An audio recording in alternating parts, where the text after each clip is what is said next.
Hello and welcome. This video will be about clocks, London city clocks. And we will start with the first clock that is hidden away in the pub. Yes, you heard right, it's hidden away in the pub. So let's go to Parliament Bar, which is inside St. George Inn, and you go to the Parliament room where the first clock of this video is tucked away in the corner, right there in the corner. It's a Parliament clock. Not much been known about it, and I couldn't find much information online. So if anyone knows something about it, please let me know. And we'll move on to the next clock, which is clock at Monument Underground Station, which is located on the Unity Trade Capital building. Fancy looking clock looking outwards south onto the London Bridge, next to the actual monument to the Great Fire of London, 311 step Great Fire of London Memorial, which commemorates the Great Fire of London, which happened in 1666, which continued for full 4 days from Sunday the 2nd of September to Thursday the 6th of September, gutting the medieval city of London inside the old Roman city wall, while also extending past the wall to the west. The next clock is attached to Church of St. Magnus de Martyr. The large clock projecting from the tower was a well-known landmark in the city. It was presented to the church in 1709 by Sir Charles Dunstan.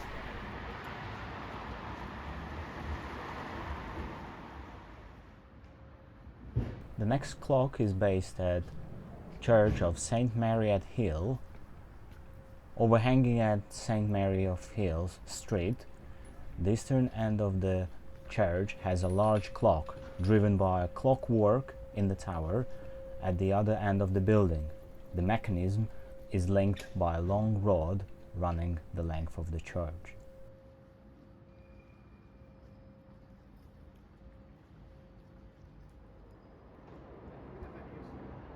The next clock is located at St.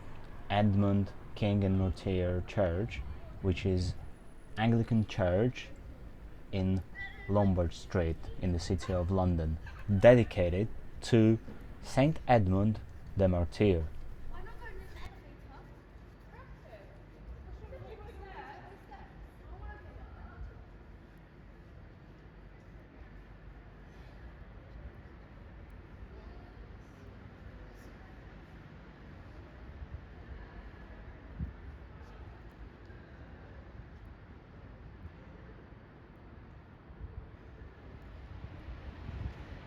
The next clock, or the clock tower, is based on top of the postmodern building in the heart of the Bank Square, on the building of No1 Poultry.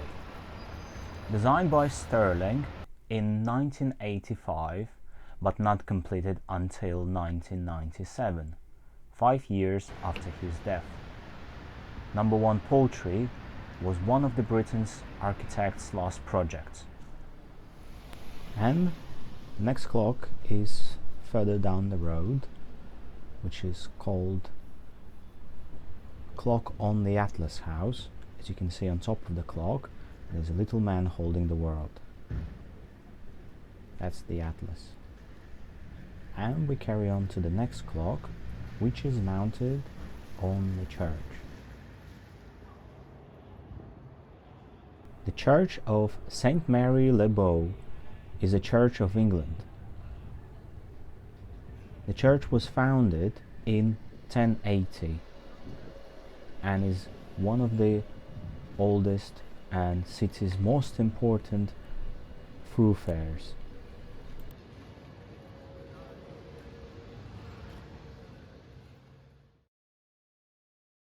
The next clock is tucked away in a small little alleyway inside the city. St. James Garlickhythe. Yet again, this church was destroyed during the Great Fire of London in 1666 and rebuilt by the office of Sir Christopher Wren. The actual clock is only a replica, 1988 replica of 1682 clock.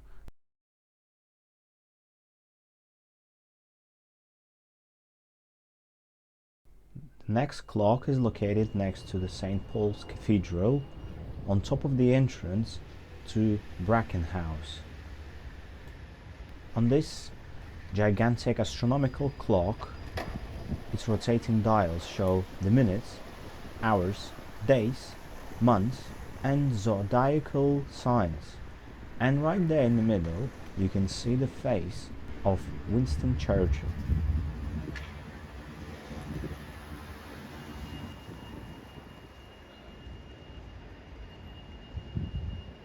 And for our next destination, we need to head past the St. Paul's Cathedral.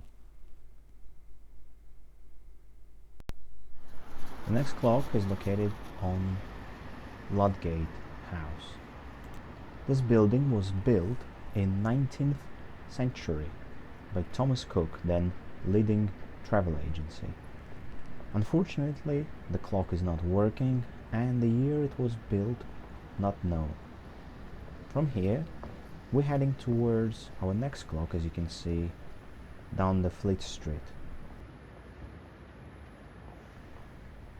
This is known as Daily Telegraph Building, also known as Peterborough Court.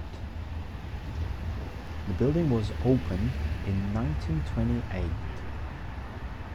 The building is 8 stories tall and 7 windows wide and made of Portland stone. There's a large clock hanging above the street level. The building has been Grade 2 listed since 1983.